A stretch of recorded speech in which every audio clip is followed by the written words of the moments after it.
सोमवार का दिन शंकर भगवान को समर्पित होता है। आज के दिन भगत भोलेनाथ को प्रसन्न करने के लिए विशेष पूजा अर्चना करते हैं। कुछ लोग आज के दिन व्रत भी रखते हैं ताकि शिव की विशेष कृपा प्राप्त की जा सके। बाबा भोलेनाथ के आशीर्वाद के लिए आप भी सोमवार का व्रत कर रहे हैं तो शिव व्रत कथा को पढ़कर या सुनकर इस उपवास को पूरा करें। सोमवार व्रत की विधि। नारद पुराण के अनुसार सोमवार व्रत में व्यक्ति को प्रातः स्नान करके शिव जी को जल और बेल पत्र चढ़ाना चाहिए तथा शिव गौरी की पूजा करनी चाहिए। शिव पूजन के बाद सोमवार व्रत कथा सुननी चाहिए। इसके बाद केवल एक समय ही भोजन करना चाहिए। साधारण रूप से सोमवार का व्रत दिन के तीसरे तक होता है, मतलब शाम तक रखा जाता है। सोमवार व्रत 3 प्रकार का होता है: प्रति सोमवार व्रत, सौम्य प्रदोष व्रत और 16 सोमवार का व्रत। इन सभी व्रतों के लिए एक ही विधि होती है। सोमवार व्रत की कथा। एक समय की बात है, किसी नगर में एक साहूकार रहता था। उसके घर में धन की कोई कमी नहीं थी, लेकिन उसकी कोई संतान नहीं थी।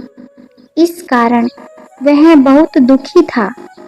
पुत्र प्राप्ति के लिए वह प्रत्येक सोमवार व्रत रखता था और पूरी श्रद्धा के साथ शिव मंदिर जाकर भगवान शिव और पार्वती जी की पूजा करता था। उसकी भक्ति देखकर एक दिन मां पार्वती प्रसन्न हो गई और भगवान शिव से उस साहूकार की मनोकामना पूर्ण करने का आग्रह किया। पार्वती जी की इच्छा सुनकर भगवान शिव ने कहा कि हे पार्वती, इस संसार में हर प्राणी को उसके कर्मों का फल मिलता है और जिसके भाग्य में जो हो उसे भोगना ही पड़ता है। लेकिन पार्वती जी ने साहूकार की भक्ति का मान रखने के लिए उसकी मनोकामना पूर्ण करने की इच्छा जताई।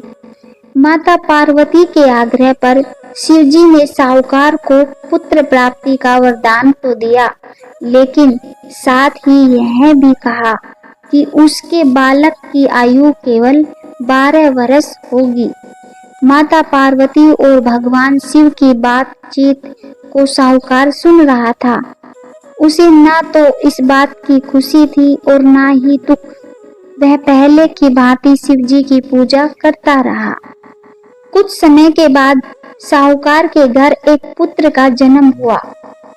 जब वह बालक 11 वर्ष का हुआ तो उसे पढ़ने के लिए काशी भेज दिया गया। साहूकार ने पुत्र के मामा को बुलाकर उसे बहुत सारा धन दिया और कहा कि तुम इस बालक को काशी विद्या प्राप्ति के लिए ले जाओ और मार्ग में यज्ञ कराना।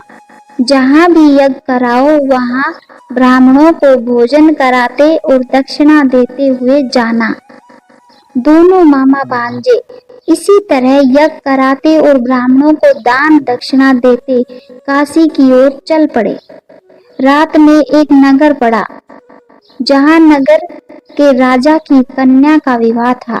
लेकिन जिस राजकुमार से उसका विवाह होने वाला था वह एक आंख से काना था। राजकुमार के पिता ने अपने पुत्र के काना होने की बात को छुपाने के लिए एक चाल सोची। साहूकार के पुत्र को देखकर उसके मन में एक विचार आया। उसने सोचा, क्यों न इस लड़के को दूल्हा बनाकर राजकुमारी से विवाह करा दूं। विवाह के बाद इसको धन देकर विदा कर दूंगा और राजकुमारी को अपने नगर ले जाऊंगा। लड़के को दूल्हे के वस्त्र पहनाकर राजकुमारी से विवाह कर दिया गया। लेकिन साहूकार का पुत्र ईमानदार था। उसे यह बात न्याय संगत नहीं लगी।